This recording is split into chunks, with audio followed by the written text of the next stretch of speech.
მოგესალმებით გადაცემაში გლობალური იაპონია ჩრდილოეთ ვიეტნამიდან. ჩემ უკან ხედავთ კაშხალ სახელწოდებით საბო. ეს იაპონელების შექმნილი ნაგებობაა, რომლის დანიშნულებაც სოფლების მეწყრისგან დაცვაა. მოდი მეტი გავიგოთ ამის შესახებ.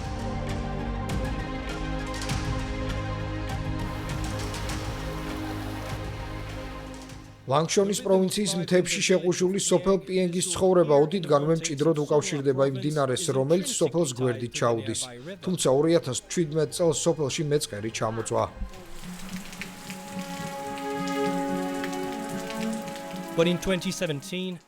სულ რამდენიმე წუთში სოფლის ნაწილი ტალახმა დაფარა. აქაურ ლანდშაფტს დღესაც ატყვიან გრევის კვალი. იმ შენობაში დაწყებითი სკოლა იყო, სკოლის ირგვლივ უამრავი მოსახლე ცხოვრობდა. ახლა ისინი სხვაგან გადაასახლეს. წყალი აქამდე მოვიდა. ნაკადმა მიმართულება შეიცვალა და აქეთ წამოვიდა. ახლა აქაურობა აღდგენილია. Dòng suối là chuyển dòng sang bên này, bây giờ bà con khôi phục lại thôi chỗ này.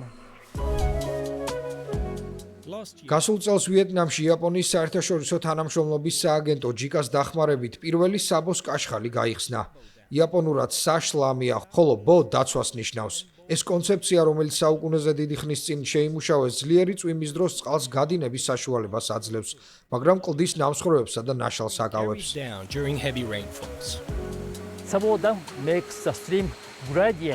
საბოს კაშხალი ამცირებს ნაკადის ვაგნის სიმაღლეს და შესაბამისად ვაგზობი ნაკლებად ამანგრეველია. რამდენიმე საბოს კაშხლის ჩადგმა მდინარის აუზში ხელს უშლის კალაპოტის რღვევას და მდინარის მთლიანი აუზის სტაბილურობას უზრუნველყოფს.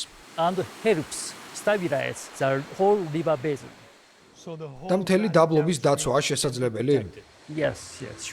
დიახ, რა თქმა უნდა, ეს პატარა საბო კაშხალი ვიეტნამში ღვარცოფის რისკის შესამცირებლად წინ გადადგმული გიგანტური ნაბიჯია. დინარე ნამპამის მთელ აუზში 12 საბო კაშხლის ჩადგმა იგეგმება. ეს საბავშვო ბაღი, რომელიც ზედამ კაშხლის ძირში მდებარეობს, დაცული შენობების რიცხვში შედის. როგორც საბოს კაშხლის აშენების შემდეგ შევამჩნიე, ყველა ამბობს, რომ თავს უფრო უსაფრთხოდ გრძნობს, რადგან ძლიერი წვიმის დროს ჩამოტანილ მიწასა და ლოდებს კაშხალი აკავებს და მდინარეს აღარ ჩამოაქვს ხეები. შესაბამისად, არც სახლებსა და საჯარო შენობებს აზიანებს. იაპონიის სტიქიური უბედურების პრევენციის სტრატეგია სამთავარ ფაქტორს ეყრდნობა, როგორებიცაა დამცავი ნაგებობები, მიწათსარგებლობის დაგეგმარება, ასევე ადრეული გაფრთხილებისა და ევაკუაციის სისტემები. გასულ თებერვალში იაპონიამ იუნესკოსთან ხელი მოაწერა შეთანხმებას, რომლის მიხედვითაც ვალდებულია დაეხმაროს წყალდიდობების სიხშირით ცნობილ გეანის პროვინციას, რომ უკეთ მოემზადოს კატაკლიზმებისთვის.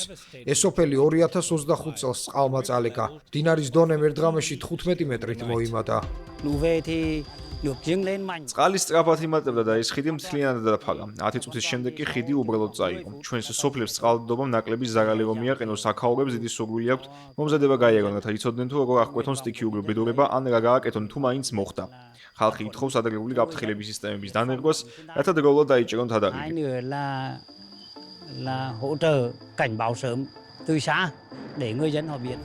იაპონიასა და იუნესკოს შეთანხმების ფარგლებში იაპონია ვიეტნამს ტექნიკურ მხარდაჭერას სთავაზობს, რათა ქვეყანამ უახლესი ტექნოლოგიების დახმარებით გაუმჯობესოს საშიში ადგილების რუკაზე დატანა და ადრეული გაფრთხილების სისტემების დანერგვა.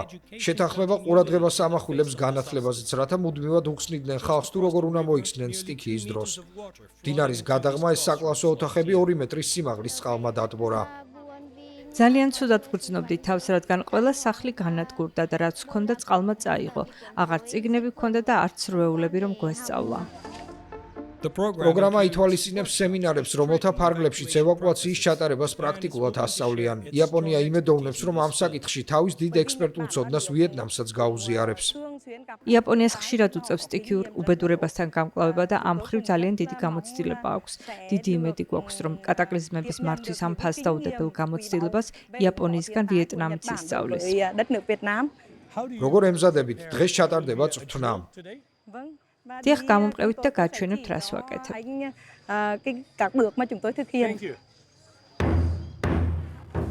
ამ პროექტიდან პირდაპირ სარგებელს დაახლოებით 15,000 ადამიანი მიიღებს, მათ შორის მოწაფეები და პედაგოგებიც.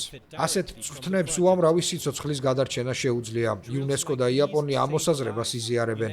ისინი უკვე რამდენიმე ათეული წელია პარტნიორები არიან. The relationship between UNESCO, Japan and Vietnam is UNESCO, იაპონია და ვიეტნამი უკვე მრავალი წელია თანამშრომლობენ. იაპონია სტიქიური რისკების შემცირების კუთხით აღიარებული ლიდერია განსაკუთრებით ტექნოლოგიების თვალსაზრისით და ჩვენ იაპონიასთან ასეთ საკითხებზე სხვადასხვა ქვეყნებში თანამშრომლობთ. ექსტრემალური ბუნებრივი მოვლენები კიდევ მოხდება და ჩვენ როგორც საზოგადოება ერთად გეგმავთ, თუ როგორ გავაქცეულოთ იაპონიის ექსპერტული ცოდნა და წლების განმავლობაში UNESCO ამას სკოლების მეშვეობით აკეთებდა. მიზანი კი ის არის, რომ სხვადასხვა ხალხი უკეთ მოემზადოს ასეთი ტიპის მოვლენების to წინააღმდეგ. better prepare different parts of the population to confront these events when they happen. იაპონიის დახმარება დიდ ქალაქებზეც ვრცელდება. სწრაფი ეკონომიკური განვითარების გამო ქვეყნის დედაქალაქ ჰანოიში მდინარეები და ტბები ნარჩენი წყლით დაბინძურდა. ამ პროექტის მიზანი მათი გასუფთავებაა. ეს ნარჩენი წყლის გადამამუშავებელი ყველაზე დიდი ქარხანაა ჰანოიში. ქარხანა გასულ წელს გაიხსნა იაპონიის ტექნიკური და ფინანსური დახმარებით. მოდით ვნახოთ როგორია. ამ უზარმაზარმა ინფრასტრუქტურამ მილიონი ადამიანი დააკავშირა ნარჩენი წყლის გადამამუშავებელ ქსელთან. ეს ქარხანა მოიცავს იაპონურ სწრაფი ფილტრების სისტემას, რომლებიც თავსხმა წვიმებს უძლებს და წყალს მიწის ქვეშ ღურის დიდი მილებით, რომლებიც უახლესი საბურღი ტექნოლოგიებით მოათავსეს ნიადაგის სიღრმეში. თელ იმ ნარჩენ წყალს, რომელიც ადრე მდინარეებს აბინძურებდა, მათ შორის მდინარე ტოლიჯს, მდინარე ლუსა და სეტს, ახლა აგროვებენ და ქარხანაში ამუშავებენ. თავსხმა წვიმის დროს რა ხდება? Khi mà vào mùa mưa thì nước როდესაც წვიმის სეზონი იწყება, ნარჩენი წყლები და წვიმის წყალი ერთმანეთს ერევა და ორივეს ერთად ამუშავებენ ქარხანაში. ასე დროს ქარხნის მაღალი დონის საფილტრი ავზების ტევადობა დღეში 270,000 კუბური მეტრიდან 576,000 კუბურ მეტრამდე იმატებს და ეს საკმარისია როგორც ჩამდინარე წყლის გადასამუშავებლად, ისე ქალაქის სისუფთავისთვის საჭირო წყლის მისაწოდებლად. cho công tác xử lý thoát nước cho thành phố. ორმხრივი თანამშრომლობისა და სამხრეთ-აღმოსავლეთ აზიის ქვეყნების ასოციაციის დახმარებით იაპონია დიდი ხანია აქტიურად ეხმარება სამხრეთ-აღმოსავლეთ აზიის რეგიონს, რომ რისკები შეამციროს. ეს დახმარება მოიცავს ინვესტიციებს, რომლებიც აუცილებელია ინფრასტრუქტურის გასაძლიერებლად და სტიქიური უბედურების შემდეგ უფრო გამძლე ნაგებობების აღსადგენად. ამ კონცეფციას იაპონელები უწოდებენ აღადგინე უკეთ. იაპონიამ ეკონომიკის გზას სტიქიური რისკების პრევენციაში ინვესტირების გზით შეძლო. ჩვენ მივხვდით, რომ იაპონიის მოვალეობაა, რომ ასეთი ტიპის გაკვეთილების ხუებსაც გაუზიაროს. ჩვენი პროექტები აზიის რეგიონშია თავმოყრილი და ახლა მსოფლიოს დანარჩენ ქვეყნებშიც ვაპირებთ გავავრცელოთ. ინვესტიციის ჩადება სამ კატასტროფა მოხდება ძალიან მნიშვნელოვანია ჩვენთვის და ჩვენი კონცეფცია აღადგინე უკეთ ახალ იდეებს გვაწვდის, რათა საზოგადოება უფრო გაძლიერდეს.